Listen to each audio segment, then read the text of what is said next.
an amazing run. Nice. Oh my brain! Goodness me! Oh, are you serious?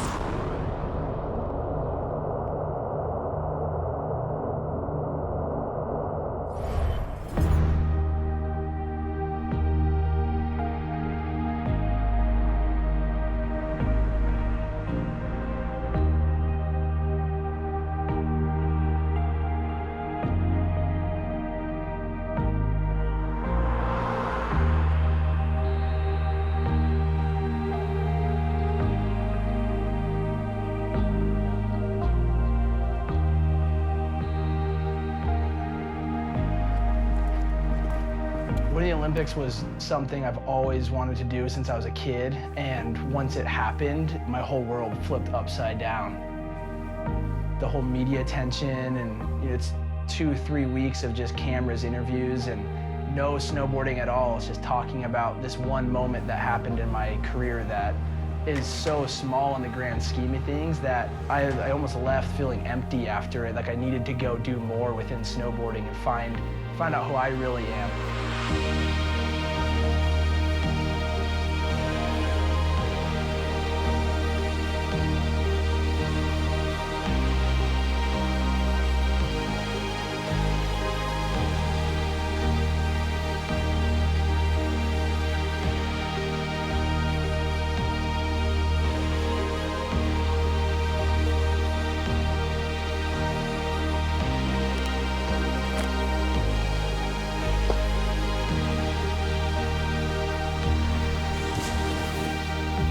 The season wasn't just about winning or impressing judges. I wanted to ride for myself and see what's going to happen then.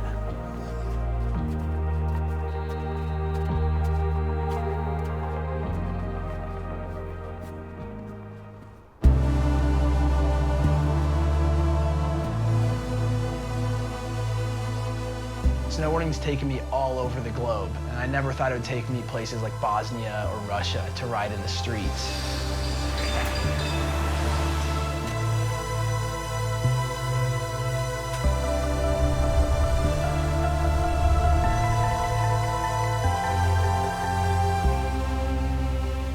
We had no idea what to expect in Bosnia.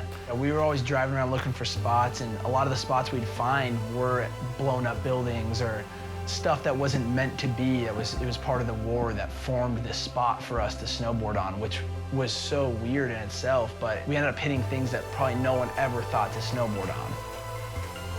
We're at the old Olympic bobsled zone, and they just let everyone graffiti over everything here, so there's the sickest, is the coolest thing ever, actually. It's crazy that Sarajevo was an Olympic venue at one point, and we ended up finding the bobsled track that was blown to pieces, but we found this really sweet section of it to snowboard on and ended up getting a sick shot.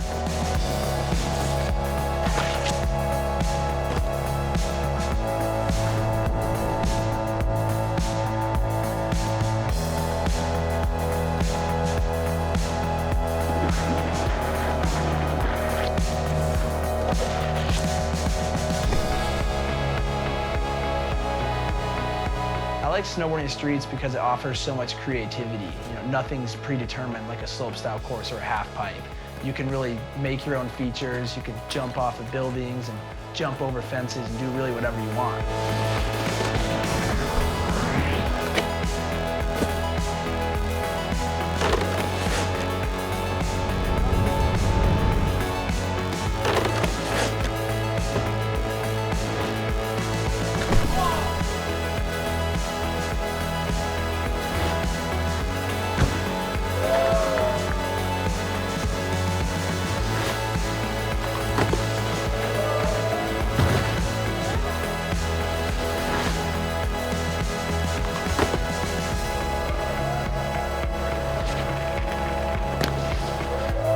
Getting to travel all around the world and snowboard is something that I really love. And just immersing yourself in other people's cultures and getting to snowboard with them and meet them is so rad that, you get so many life lessons out of it.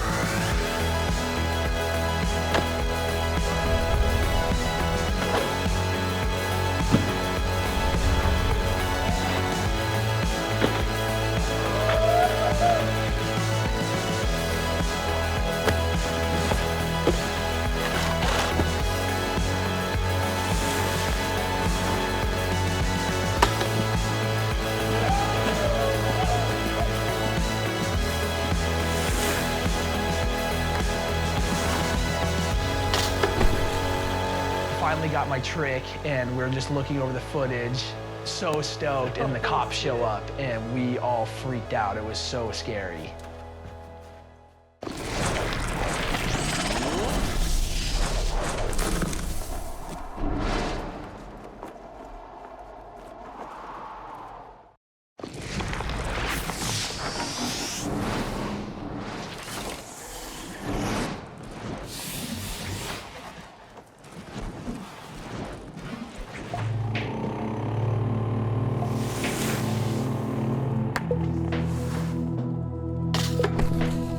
So here we are in Bosnia, outside of a soccer stadium. Cop has our passports, saying we're gonna spend a night in Bosnian jail, and we're freaking out thinking, how are we even gonna get out of this situation? Our local guide that was translating for us starts asking the cops if they wanna go get coffee. The cops ask who's gonna buy the coffee, and our translator says, we will. So he ends up slipping them some money, and we get our passports back, but we still had to follow the cops outside of the city to make it look like we were going to the jail.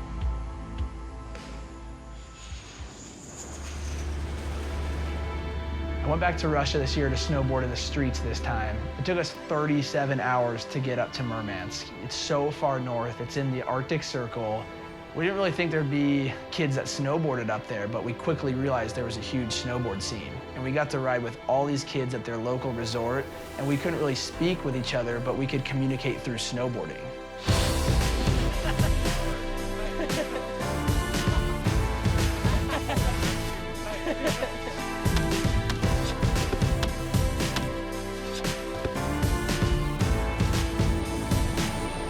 This place looked like it was just stuck in the past in a Soviet era. I've never seen anything like it before.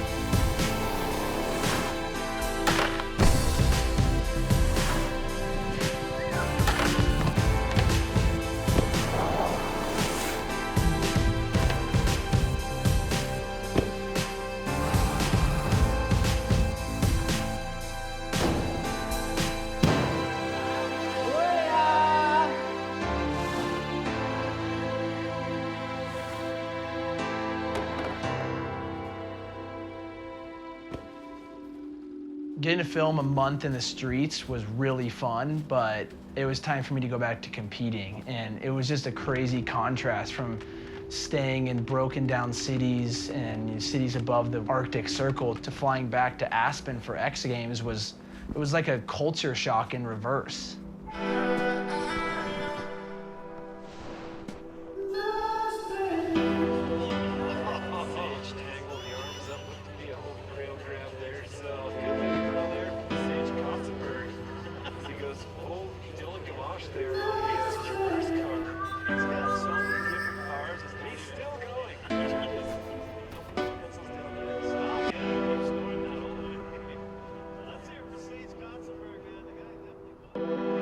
I've been snowboarding since I was 5 years old. I've been competing since I was 7. I've been doing it my whole entire life. After the Olympics, I was really burnt out on competing. I had a lot of expectations from people. I started putting a lot of pressure on myself. And this season, I found myself in the start gate just thinking, why am I even here right now?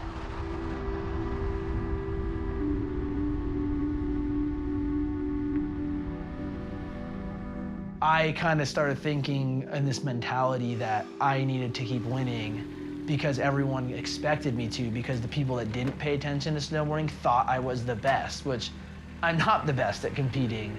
It's different every day, you know, a different year, a different person. Snowboarding progresses so fast nowadays that I was just putting this pressure that wasn't even really there in the first place on me.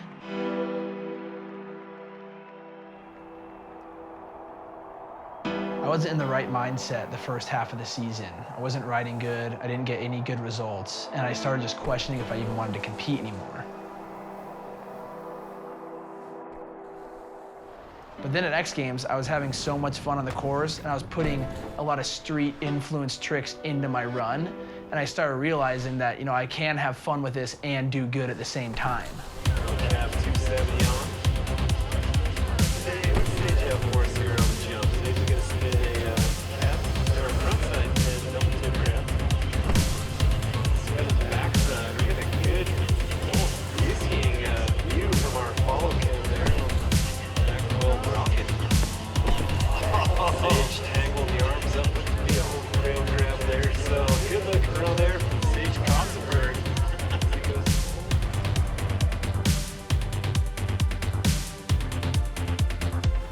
contests push the sport technically with more spins and harder tricks, and now we all know what it takes to win, so we end up doing the same thing on the same features, which gets boring and stale after a while.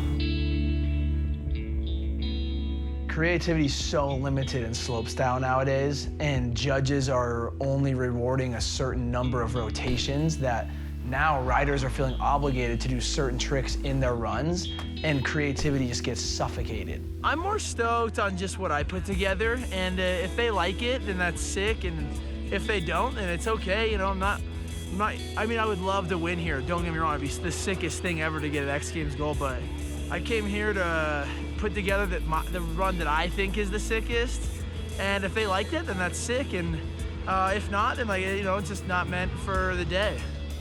I didn't start snowboarding to get told what tricks to do, and that's why I love filming for videos and shooting for magazines. You know, that gratification you get of ending up on the cover of a magazine it's something that you almost can't even put into words. It's all about your personality and your style of the trick, and it's not about the score at the end of the day.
Pretty much every start of the season when the movies would come out, I would buy them, I'd watch them on repeat, I'd watch them till the tape pretty much broke, and I would just be mesmerized by the tricks they were doing and the clothes they were wearing and who the new riders were, all the rookies, and I would just dream of being these guys.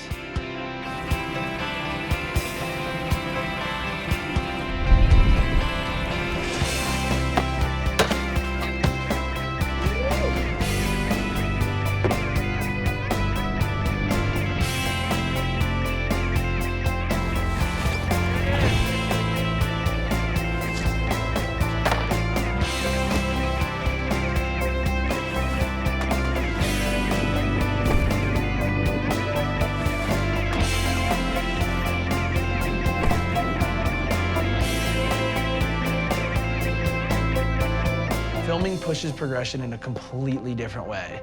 It's all about finding out what's possible, what tricks you can do, what features you can hit. It's almost endless, and it's only limited by your imagination.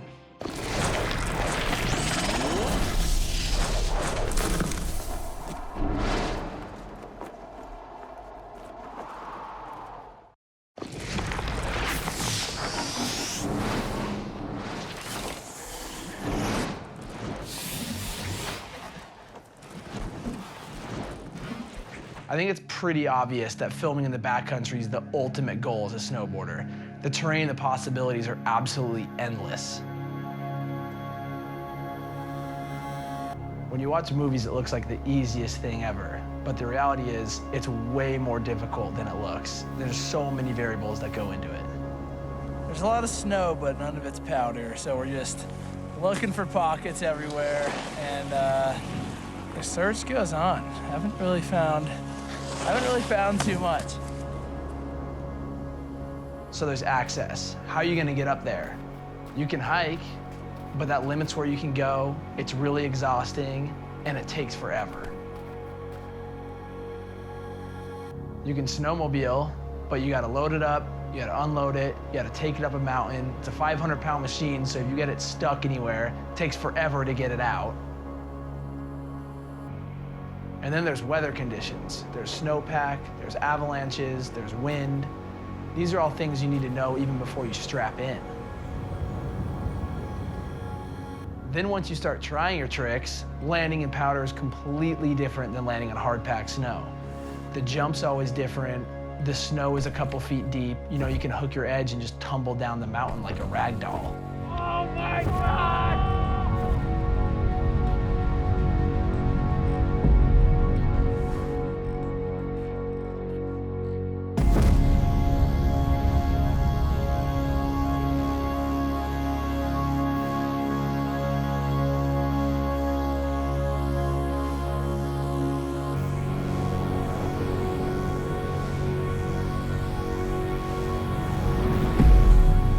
It's such a crazy learning curve, and it almost makes you feel like a beginner again.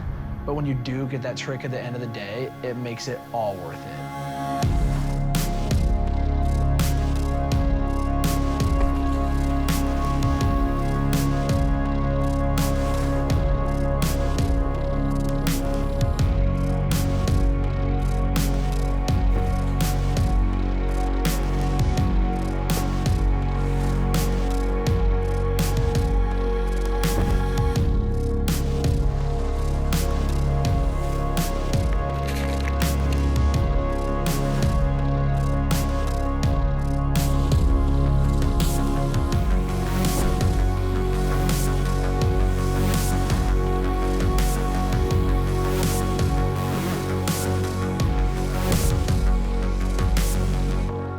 When you do right away from that trick that you landed and you put so much work into, and your closest friends at the bottom waiting to give you a high five, it's just the best feeling ever.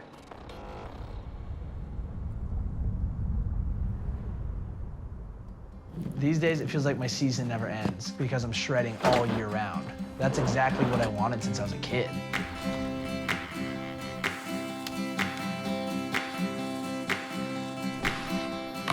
I was walking down the street, weaseling while trying to make ends meet,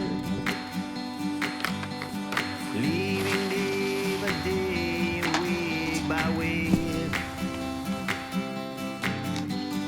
You walk slowly down the road, tiptoeing the concrete, diddy-do. Traffic lights snipping. Where I'm at today is something I've dreamed of my entire life, and I've worked so hard to get here. Whenever a kid comes up to me and asks for an autograph or to take a picture, it always takes me back. Are you gonna film me? Yeah. Okay, I'm Sage Kotsenburg. I'm from Park City, and I snowboard. It's sunny out here, yeah, it's sunny.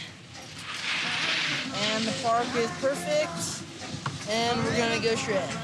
Pro snowboarders were such an influence on me when I was a kid, and now the fact that I could be influencing the next generation of snowboarders, it really makes me trip out, and I have to take a step back sometimes and think of where I am at my career.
So sick, bro.